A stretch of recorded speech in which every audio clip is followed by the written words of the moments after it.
தேர்தல் பிரச்சார நேரத்தில் மாணிக்கம் தாக்கூர் வந்து அங்கே இருக்க மக்களுக்கு, அந்தந்த தொகுதியில் இருக்க மக்களுக்கு வந்து ₹1,00,000க்கான ஒரு அட்டையில் சைன் வாங்கின வீடியோ ஆதாரங்கள் இருக்குது, பணம் கொடுத்த வீடியோ ஆதாரங்கள் இருக்குது. அது எல்லாருமே தேமுதிக வழக்கறிஞர்கள் அணி அதை கைப்பற்றி தேர்தல் ஆணையத்தினுடைய கம்ப்ளைண்ட்டாக பதிவு பண்ணியிருக்காங்க. இது அடுத்த கட்டமாக என்ன நடக்கும்னு நினைக்கிறீங்க சார்? ரீகவுண்ட் கண்டிப்பாக போவாங்களா? இல்லை, என்னையை பொறுத்த வரைக்கும் கண்டிப்பாக வந்து ரீகவுண்ட் போகணும். ஏன்னா அதுக்கு வந்துட்டு ஒரு டைம் இருக்குது. ஏன்னா இப்போ எக்ஸாம் ரிசல்ட்லேயே நம்ம வந்து மார்க்குக்கு வந்து ரீகவுண்டிங் ஒரு டைம் கொடுப்பாங்க. ஸோ இதை பொறுத்த வரைக்கும், என்னையை பொறுத்த வரைக்கும் பார்த்தீங்கன்னா இதுக்கு ஒரு டைம் கொடுப்பாங்க. அந்த டைமுக்குள்ள அந்த கவுண்டிங்க்கு நம்ம எவ்வளவு பூத்து என்ன சொல்கிறோமோ அதுக்கு ஒரு பேமெண்ட்டு வந்து அமௌண்ட்டு பே பண்ண சொல்லுவாங்க. ஸோ அதுக்கு ஒரு பேமெண்ட் இருக்குது.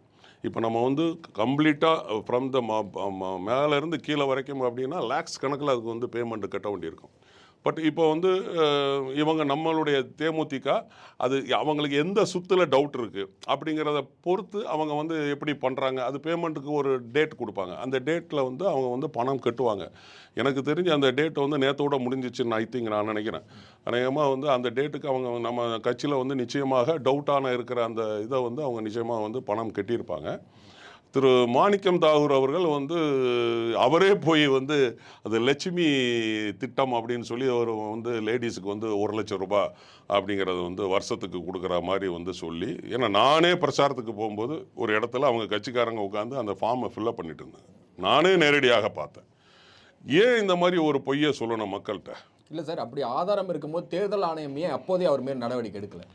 இல்லை, தேர்தல் ஆணையம் வந்து நம்ம வந்து கம்ப்ளைண்ட் கொடுத்தோம் வந்து. ஏன்னா நம்ம தமிழக தேர்தல் ஆணையம் வந்து பொறுத்த வரைக்கும் வந்து பார்த்திங்கன்னா நம்ம சொல்லிக்கலாம் வந்து சென்ட்ரல் கையில் இருக்குது அப்படின்னு. தமிழக தேர்தல் ஆணையம் வந்து என்னை பொறுத்த வரைக்கும் கேட்டிங்கன்னா சிஎம்மோட ஒரு நல்ல அண்டர்ஸ்டாண்டிங்கில் தான் இருப்பாங்க. ஸோ நம்ம சொன்னால் கூட, ஏன்னா நானே வந்து எலெக்ஷனில் நிற்கும் போதெல்லாம் வந்து கம்ப்ளைண்ட் பண்ணியிருக்கிறேன். இந்த நிறைய இடங்களில் வந்து ஆளுங்கட்சிக்காரங்க பணம் கொடுக்குறாங்க, உடனே ஃபோன் பண்ணால் அவன் இந்தா போகிறோம்பாங்க, போகவே மாட்டாங்க. ஏன்னா அவங்க வந்து அப்படி தான் இருப்பாங்க. ஏன்னா அவங்க ஆளுங்கட்சிக்கு சாதகமாக தான் தமிழக தேர்தல் அதிகாரி, மாநில தேர்தல் அப்படி தான் இருப்பாங்க. வேணால் நம்ம வந்து சொல்லிக்கலாம் தேர்தல் ஆணையம் வந்து சென்ட்ரல் கவர்மெண்ட்டுக்கு கீழே இருக்குது அப்படின்னு. பட் அந்தந்த ஸ்டேட்டை பொறுத்த வரைக்கும் அந்தந்த ஸ்டேட் அண்டரில் தான் அவங்க இருப்பாங்க. ஏன்னா நான் நேரடியாகவே பார்த்துருக்கேன் நிறைய இடங்களில் எலெக்ஷனில் அந்த மாதிரி கண்கூடாக நான் பார்க்குறேன். ஒரு இடத்துல வந்து பணம் கொடுத்துட்ருக்குறாங்க வேட்பாளருக்கு வேண்டிய ஆள். நான் கம்ப்ளைண்ட் பண்ணுறேன், அங்கே வந்து ஏஆர்ஓக்கு கம்ப்ளைண்ட் பண்ணுறேன், ஆர்ஓக்கு கம்ப்ளைண்ட் பண்ணுறேன். சார் இந்த இடத்துல இத்தனை மணிக்கு பணம் கொடுத்துட்ருக்காங்க, நான் என் கண்ணால் பார்க்குறேன்னு சொல்கிறேன். அவன் பணம்லாம் கொடுத்து 6-7 மணி நேரம் கழித்து அங்கே வர்றாங்க ஃபோர்ஸ். இல்லை, நான் ஏன் இந்த கேள்வியை முன்வைக்கிறேன்னாக்க, தேர்தல் அறிவித்த தேதிக்கு பிறகு தேமுதிக அலுவலகத்தில் பெண்களுக்கு இந்த சர்டிஃபிகேட் கொடுக்குற ஒரு நிகழ்வு நடந்துச்சு. அதுக்கு திருமதி பிரேமலதா விஜயகாந்த் அவர்கள் மீது கம்ப்ளைண்ட் ரெஜிஸ்டர் பண்ணாங்க தேர்தல் ஆணையம். ஸோ அப்படி இருக்கும்போது தேர்தல் நெருங்குற டைமில் ஒருத்தர் பணம் கொடுக்குறதா சொல்லி அட்டையில் சைன் வாங்கும் போது அதையே தேர்தல் கமிஷன் கையில் எடுக்க மாட்டேங்குதுன்னு கேள்வி கேட்குது. அதுதான், அது நீங்கள் சொன்னீங்க கரெக்டான விஷயம். என்னென்னா அந்த தையல் பயிற்சிக்காக மகளிர்களுக்கு வந்து நம்ம தேமுதிக அலுவலகத்தில் வந்து கொடுக்கும்போது வெறும் சான்றிதழ் கொடுக்கறதுக்கே அவங்க வந்து இந்த கேஸ் ஃபைல் பண்ணாங்க. அதுவும் முன்னாடியே நம்ம டிசைட் பண்ண டேட்டு, அதுக்கப்புறம் தான் தேர்தல் தேதி அறிவிச்சாங்க. அது கேஸ் ஃபைல் பண்ணாங்க. பட் அவங்க ஆளுங்கட்சி ஃபேவரில், அதனால் வந்து அவங்க வந்து கண்டிப்பாக வந்து அவங்கள வந்து அட்ஜஸ்ட் பண்ணி தான் போவாங்க. இப்போ வந்து என்னென்னு கேட்டிங்கன்னா, அந்த ₹1,00,000 அவர் போய் வேட்பாளர் நீங்கள் சொன்ன மாதிரி திரு மாணிக்கம் தாகூர் அவர்களே நேரடியாக போயெல்லாம் பண்ணார். நாங்களும் வந்து பார்த்தோம். வந்து இப்போ ₹1,00,000 நம்ம மக்கள் வந்து தான் போதுமே. இன்றைக்கி அந்த ₹1,00,000 கிடைக்குமா அப்படின்னா இல்லையே. ஏன்னா மத்தியில் வந்து அவங்க ஆளுங்கட்சியாக வரல, காங்கிரஸ் வந்து ஆளுங்கட்சியாக வரல. இப்போ இதே மாதிரி ஏமாத்து வேலைகள் தான் வந்து இவங்க பண்ணுறாங்க. ஆளுங்கட்சி ஆகட்டும், அவங்களுடைய கூட்டணியில் இருக்கிற கூட்டணி கட்சி தேசிய கட்சியாக காங்கிரஸ் ஆகட்டும், அவங்க இந்த மாதிரி கவர்ச்சி அரசியல் தான் பண்ணுவாங்க. ஏனுங்கன்னா அது உதாரணமே சொல்கிறேன். ஏன்னா இந்த மாதிரி நீட்டு அதாவது அவங்க வந்து 2021, அதாவது 8/3/2021 ப்ளஸ் 14/3/2021 அவங்களுடைய தேர்தல் அறிக்கையில் ஆளுங்கட்சி என்ன சொல்கிறாங்கன்னா, நீட்டை ஒழிப்போன்னு சொல்கிறாங்க. 505 வாக்குறுதிகள் கொடுத்தாங்க. நாங்கள் ஆட்சிக்கு வந்த உடனே எங்களுடைய முதல் கையெழுத்து நீட்டு, நாங்கள் நீட்டை ஒழிப்போம்னாங்க. அதே மாதிரி திரு உதயநிதி ஸ்டாலின் அவர்களும் நாங்கள் ஆட்சிக்கு வந்துட்டோம்னா அந்த நீட்டை நாங்கள் எடுத்துருவோம், அந்த மந்திரம் எங்களுக்கு தெரியும். அப்போ அவர் உதயநிதி அவர்களை மந்திரவாதின்னு சொல்லலாமா? இன்றைக்கி நீங்கள் வந்துட்டு 3 வருஷம் ஆகிப்போச்சு. இப்போ இந்த தேர்தல் மக்களவை தேர்தல் முடிஞ்சதுக்கப்புறமும் அதே தானே சொல்லிக்கிட்டு இருக்கீங்க, நாங்கள் நீட்டை எடுத்துருவோம். எப்படி நீங்கள் நீட்டை எடுப்பீங்க? அங்கே கோர்ட்டில் ஆர்டர் இருக்கிற மத்திய அரசு பாஸ் பண்ணியிருக்கிறாங்க, மசோதா பாஸ் பண்ணி எல்லாமே இருக்கிறாங்க. எப்படி உங்களால் வந்து இப்போ வந்து நீட்டை ஒழிக்க முடியும்? இப்படி இப்போ ஒரு பொய்யான அரசியல் தான் அவங்க பண்ணுவாங்க, கவர்ச்சி அரசியல் தான் பண்ணுவாங்க. அதே மாதிரி திரு ஸ்டாலின் அவர்கள் எல்லா ஊருக்கும் போனாங்க. குறை தீர்க்கும் பெட்டின்னு ஒரு பெட்டியை வச்சுக்கிட்டு அந்த பெட்டியில் வந்து மனுவை போடுங்க, 100 நாள் அவங்க குறை தீர்த்துருவோன்னு சொல்லிட்டு சாவியை எடுத்து பாக்கெட்டில் போட்டு போயிட்டார். இன்னைய வரைக்கும் அது நீங்கள் குறையை தீர்த்தீங்களா? அதே மாதிரி திரு உதயநிதி அவர்கள் பிரச்சாரம் போகும்போது ஒவ்வொரு இடங்கள்லையும் போகும்போது நீங்கள் இவரை ஜெயிக்க வச்சீங்கன்னா நான் 2 நாள் உங்கள் தொகுதியில் இருப்பேன், மாதத்தில் 2 நாள் உங்கள் தொகுதியில் இருப்பேன்னு சொல்லிக்கிட்டு இருந்தார். மொத்தம் மாதத்துலேயே 30 நாள் தான். 40 தொகுதியில் 2 நாள்னா 80 நாள் ஆகணும். எப்படி இது சாத்தியமாகும்? நான் வந்து 2 நாள் இங்கே இப்போ போய் இருப்பார் அவர், ஜெயிக்க வச்சுட்டாங்கல்ல மக்கள். போய் 2 நாள் போய் தொகுதியில் போய் இருக்க சொல்லுங்கள் பார்க்கலாம். உதயநிதி அவர்கள், திரு உதயநிதி அவர்களை, விளையாட்டுத்துறை அமைச்சர் திரு உதயநிதி அவர்களை போய் ஒவ்வொரு தொகுதியிலையும் நீங்கள் சொல்லிட்டு வந்தீங்கல்ல, ஒரு செங்கலை தூக்கிட்டு போய் காட்டிட்டு இருந்தீங்கல்ல, எய்ம்ஸ் செங்கலை நான் உருவிட்டு வந்துட்டேன், தெரியாமல் கொண்டு வந்து பிடிங்கிட்டு வந்துட்டேன் அப்படின்னு சொல்கிறீங்கல்ல. நீங்கள் இப்போ நீங்கள் ஆட்சிக்கு வந்து 3 வருஷம் ஆச்சு இல்லை, நீங்கள் அந்த எய்ம்ஸை நீங்கள் கட்ட வேண்டியது தானே. மத்தியில் இருக்கிற ஆட்சியோட நீங்கள் வந்து உறவு நல்லா வச்சுக்கிட்டு நீங்கள் அந்த இதை கொண்டு வர வேண்டியது தானே. இதே செங்கலை எத்தனை வருஷம் நீங்கள் தூக்கிட்டு அலைவீங்க? அதே மாதிரி தான் இவரும் கவர்ச்சி அரசியல் பண்ணுறாரு. திரு மாணிக்கம் தாகூர் அவர்களும் 1 லட்சம் ரூபாய் அப்படின்னு சொல்லி, லட்சுமி திட்டம் சொல்லி ஏமாற்றி, இப்போ நீங்கள் அதை கொடுக்க முடியுமா அந்த மக்களுக்கு? உங்களால் கொடுக்க முடியுமா? இல்லை நீங்கள் கொடுங்கலாம், ஆம்பளையாக இருந்தால் நீங்கள் கொடுங்கலாம், உங்கள் சொந்த காசை கை காசை வச்சுட்டு நீங்கள் 1 லட்ச ரூபா கொடுங்கலாம், உங்களுக்கு ஓட்டு போட்ட மகளிருக்கு நீங்கள் கொடுங்க, நான் இந்த மீசை எடுக்கிறேன். இல்லை, விருதுநகரில் இருக்கக்கூடிய மக்கள் வைக்கக்கூடிய ஒரே குற்றச்சாட்டு என்னன்னா, கடைசி 10 வருஷத்தில் அவர் தொகுதியிலேயே பார்க்கலங்கிறாங்க. நீங்கள் பிரச்சாரத்துக்கு போனீங்க இல்லையா, உங்ககிட்ட அந்த குற்றச்சாட்டு மக்கள் வச்சுருப்பாங்க நிறையாங்க. அவர் வந்து பார்த்தீங்கன்னா சொன்ன வாக்குறுதிகளை நிறைவேற்றலை. நான் வந்து கடந்த 10 வருஷமாகவே பட்டாசு தொழிலாளர்களுக்கு நான் வந்து நிரந்தர தீர்வு பண்ணிடுவேன். அதே மாதிரி நான் வந்து அந்த 1000 வாழை 5000 வாழை அந்த சரவடிகளுக்கு நான் வந்து அனுமதி வாங்கி கொடுத்துருவேன். அதே போல் வந்து நான் வந்து அந்த ஜப்பான் அந்த பட்டாசை உள்ளே கொண்டு வர விட மாட்டேன். அங்கே வந்து பட்டாசு தொழில்களில் வந்து ஒரு சுமார் 8 லட்சம் பேர் வேலை பார்க்குறாங்க. அவங்களுடைய குடும்பத்துக்கு நான் வந்து சலுகைகளை செய்கிறேன். அப்புறம் வந்து பட்டாசில் வந்து அந்த ஒரு சோடியம் நைட்ரேட்டோ ஏதோ சம்திங் ஒரு இதை வந்து மிக்ஸ் பண்ணக்கூடாதுன்னு சொல்லி ஆர்டர் போட்டிருக்காங்க. அதை நான் வந்து நிவர்த்தி பண்ணுவேன். இதெல்லாம் நீங்கள் சொன்னீங்களே, செஞ்சீங்களே? ஒன்று கூட செய்யலை. கடந்த 10 வருஷமாகவே இந்த மாதிரி ஒரு பொய்யான வாக்குறுதிகளை கொடுக்கறதும், இதை நம்பி மக்கள் ஓட்டு போடுறதும், இவங்க நிச்சயமாக அடுத்த தேர்தலில் வந்து அவர் விரட்டி அடிக்கப்படுவார். இப்போவே நிறைய ஊர்களில் வந்து பிரச்சாரத்துக்கு போகும்போது நம்ம கண்கூடாக பார்த்தோம், அவரை உள்ளே விடவே இல்லை. இப்போது இன்னும் இந்த மாதிரி லட்சுமி திட்டம், அந்த திட்டம், மகளிருக்கு 1 லட்சம் ரூபாய் திட்டம்னு சொல்லி இன்னும் ஏமாற்றி பொய் சொல்லி அதை வந்து பண்ணிக்கிட்டு தான் இருக்கிறாரு. நிறைய வந்து அவர் சொன்னதை செய்யலை. அதனால் வந்து நிச்சயமாக மக்கள் மத்தியில் அதிருப்தி வரும். நிறைய அவர் வந்து பண்ணவும் இல்லை, செய்யவும் இல்லை. பட் கடைசி நேர கவனிப்புனால ஏதோ ஒரு காரணத்தினால அவர் இந்த மாதிரி அவர் வந்து பொய்யான விஷயங்களை சொல்லி வந்துடுறாரு. ஓகே, இந்த தேர்தல் கருத்து கணிப்பு, இந்த தேர்தலுடைய முடிவெல்லாம் வந்ததுக்கப்புறம் தேமுதிக சார்பாக ரீகவுண்டிங் வேணும்னு சொல்லி பொதுச் செயலாளர் திருமதி பிரேமலதா விஜயகாந்த் அவர்கள் பத்திரிகையாளர் சந்திப்பு கொடுக்கும் போதே பேரலாக வந்து மாணிக்கம் தாகூர் என்ன பேசுகிறார் ஊடகத்தில் அப்படின்னா, இவங்க வந்து சாதி அரசியல் செய்கிறாங்க. ஒன்று, அவர் வச்சு குற்றச்சாட்டில் முதல் குற்றச்சாட்டு சாதி அரசியல். 2வது வந்து கேப்டனுடைய அரசியல் வாழ்வே சீரழிச்சது இவங்க தானே 2 குற்றச்சாட்டு. அது ஆதாரமுள்ள குற்றச்சாட்டுங்கிறத பொதுமக்களே சொல்கிறாங்க. அதை நீங்கள் எப்படி பார்க்குறீங்க? இதுக்கு உங்களுடைய பதிலடி என்ன? இல்லை, அதாவது சாதி அரசியல் பண்ணுறது யாருன்னு கேட்டிங்கன்னா திரு மாணிக் தாகூர் அவர்கள் தான். ஏன்னா அவர் சார்ந்த சாதிகள் எல்லாம் போய் பார்த்தது யார் அப்படின்னா அவர் தான்.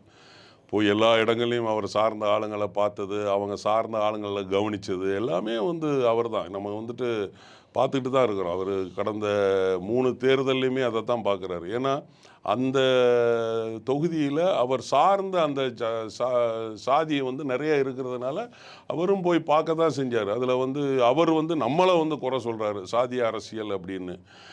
நிச்சயமாக இது அவர் தான் பண்ணார். அது வந்து அதே மாதிரி வந்து பார்த்திங்கன்னா அந்நியார் அவர்களை வந்து அவர் வந்து குற்றம் சொல்கிறாரு. நான் என்ன கேட்குறேன்னா, 90ல் வந்து அந்நியாருக்கும் கேப்டன் அவர்களுக்கும் வந்து மேரேஜ் ஆச்சு. இப்போ வந்து கேப்டன் அவர்கள் தொடர்ந்து வந்து நல உதவிகள், நலத்திட்ட உதவிகள் செஞ்சுக்கிட்டு தான் இருந்தார். இப்போ அந்நியார் நினச்சிருந்தா அப்போவே அதை தடுத்து நிறுத்தியிருந்திருக்கலாம். நீங்கள் வந்து இப்போ பண்ணக்கூடாது, உதவிகள் பண்ணாதீங்க, நம்ம ஏர்ன் பண்ணுற பணம், நம்ம கஷ்டப்பட்டு சினிமாவில் நடிக்கிற பணம், இந்த பணத்தை நம்ம தான் வச்சுக்கணும், மக்களுக்கு நம்ம கொடுக்கக்கூடாதுன்னு இவங்க அப்போவே பிளாக் பண்ணியிருக்கலாம். பிளாக் பண்ணலையே.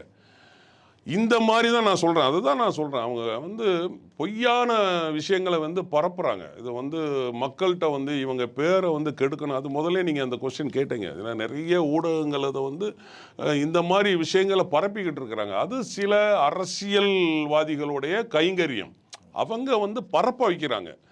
அது சில கட்சிகள் வந்து அதை செய்கிறாங்க. அதை இப்போ வந்து திரு மாணிக்க தாகூர் அவர்கள் அதை வந்து போகிற போக்கில் அதை செஞ்சுக்கிட்டு இருக்கிறாரு. இந்த மாதிரி அந்நியாரை வந்து தப்பாக பேசுறது, இப்போ அந்நியார் வந்ததுனால தான் வந்து கேப்டனுடைய அரசியல் வாழ்க்கை போயிடுச்சு அப்படின்னு இல்லையே. அந்நியார் வந்ததுக்கு அப்புறம் தானே அவர் வந்துட்டு 2011 கூட இருக்கும்போது தானே எதிர்க்கட்சி தலைவராக வர்றாரு. அப்புறம் எப்படி வந்து நீங்கள் வந்து போயிடுச்சுன்னு சொல்லலாம்? நீங்கள் ஏன் 2006 ஒரு சட்டமன்ற உறுப்பினர் விருத்தாச்சலத்தில் நிற்கிறாரு. கிட்டத்தட்ட 61,777 ஓட்டு, 13,337 ஓட்டு வித்தியாசத்தில் பாமக கோட்டைன்னு சொன்னாங்க. அந்த மாம்பழத்தை நசுக்கி கொட்டையை வெளியெடுக்கலையா கேப்டன் அவர்கள்?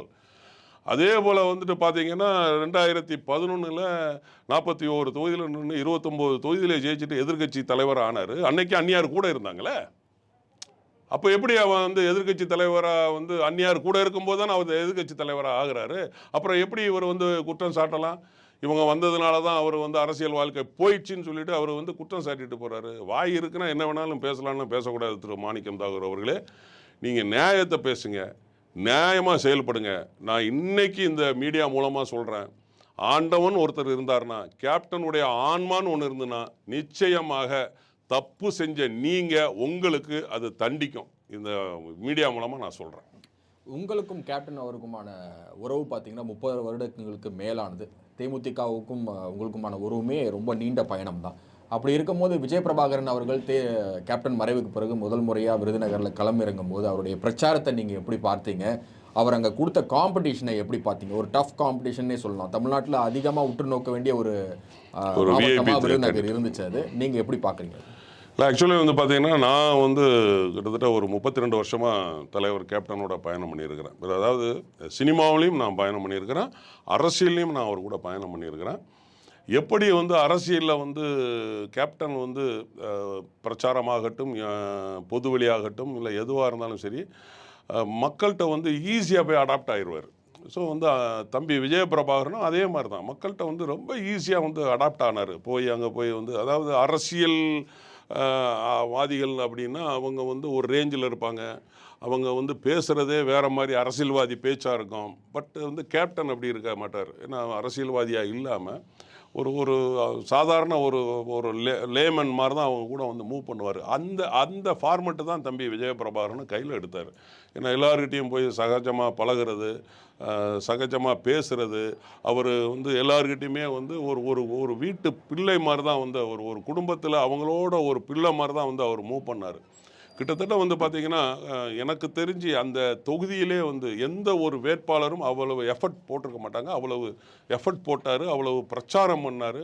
அந்த அக்னி நட்சத்திர வெயில்லையும் காலையிலேருந்து ராத்திரி வரைக்கும் வந்து பிரச்சாரத்தை வந்து ரொம்ப அவர் வந்து ரொம்ப இன்வால்மெண்ட்டோட, நம்மளுடைய அப்பா இல்லை, நம்ம இந்த கட்சியை நம்ம வந்து முன்னாடி எடுத்து செல்லணும் அப்படிங்கிற ஒரு நோக்கத்தில் அவர் வந்து நிச்சயமாக அவங்க கேப்டன் மாதிரியே வந்து கீழே வரைக்கும் ரூட் லெவல் வரைக்கும் அவர் வந்து ரீச் ஆனார். ஏன்னா நம்ம அது கூடயே இருந்து பார்த்தோம். அதே மாதிரி தம்பி சண்முக பாண்டியனும் அதே மாதிரி தான். சண்முக பாண்டியன் தம்பிலாம் வந்து உள்ளே இறங்கி போயிடுவார். நம்ம மைக்கிலே பேச மாட்டார். நீங்கள் பேசுங்க, நான் கீழே போயிடுறேன், நான் அவங்களோட போய் பேச போகிறேன் அப்படின்னு சொல்லிட்டு கீழே இறங்கி போயிடுவார். ரூட் லெவலில் வர தம்பி வந்து போனார். கிட்டத்தட்ட ஒரு 7 நாள் தம்பி இருந்தார். நான் கூட சொன்னேன் சண்முக பாண்டியன் தம்பி நீங்கள் கூட ஒரு 7 நாளைக்கு முன்னாடி வந்திருக்கணும் தம்பி அப்படின்னு சொல்லிட்டு. ஏன்னா அந்த அளவுக்கு அவங்க வந்து பிரச்சாரங்கள் வந்து அந்நியார் ஆகட்டும், தம்பி பிரபாகரன் ஆகட்டும், தம்பி சண்முக பாண்டிய ஆகட்டும், திரு சுதீஷ் சார் ஆகட்டும், எங்களை மாதிரி நிர்வாகிகள் நிறைய பேர் வந்து நிறைய வந்து மக்களோட மக்களாக தான் நாங்கள் வந்து மிங்கிள் ஆகணும். ஸோ வந்து என்னென்னா தம்பி வந்து நிச்சயமாக வந்து அந்த தலைவர் கூட இருந்ததுனால அந்த அந்த பக்குவம் வந்து அவருக்கு வந்துடுச்சு. இந்த மக்கள்கிட்ட எப்படி பழகணும், எப்படி பேசணும், எப்படி இருக்கணும் அப்படிங்கிறது. இப்போ கூட அவர் வந்து சொன்னார் 6 தொகுதியில் நான் ஒரு வந்து ஆஃபீஸ் போட போகிறேன்னு. இதை வந்து தம்பியை வந்து நிச்சயமாக வந்து கண்டினியூ பண்ணுவார். இப்போ விருதுநகரில் வந்து அவர் வந்து ஒரு வாக்குறுதி கொடுத்துட்டு வந்திருக்கிறாரு, நான் 6 தொகுதியில் நான் ஒரு ஆஃபீஸ் போட போகிறேன் அப்படின்னு. நிச்சயமாக அவர் ஆஃபீஸ் போடுவார். ஏன்னா அரசியலும் சினிமாவும் அப்படிங்கிறதுல என்ன வேணாலும் நடக்கலாம். அடுத்த சட்டமன்ற தேர்தலில் இதே மக்கள் அவரை வந்து ஒரு சட்டமன்ற உறுப்பினராக ஆக்குவாங்க. அதில் வந்து மாற்று கருத்தே கிடையாது. ஏன்னா அன்னைக்கு அந்த எலெக்ஷன் ரிசல்ட் அந்த அறிவித்த அன்னைக்கு நிறைய பேர் வந்து பொதுமக்கள் வந்து அழுதாங்க. நம்மளே நேரடியாக பார்த்துருக்கோம், அந்த டிவிலலாம் பார்த்தோம். தம் சொந்த பிள்ளையை வந்து தோத்ததுக்கு மாதிரி வந்து அவங்க வந்து ஃபீல் பண்ணாங்க. ஸோ இப்போ இந்த மாதிரி தவறுகள்லாம் நடந்ததுனால நிச்சயமாக அவர் வந்து அடுத்த சட்டமன்ற தேர்தலில் 2026 அந்த 6 தொகுதியில் அவர் எந்த தொகுதியில் நின்னாலும் நிச்சயமாக அவர் சட்டமன்ற உறுப்பினராக ஆவார்.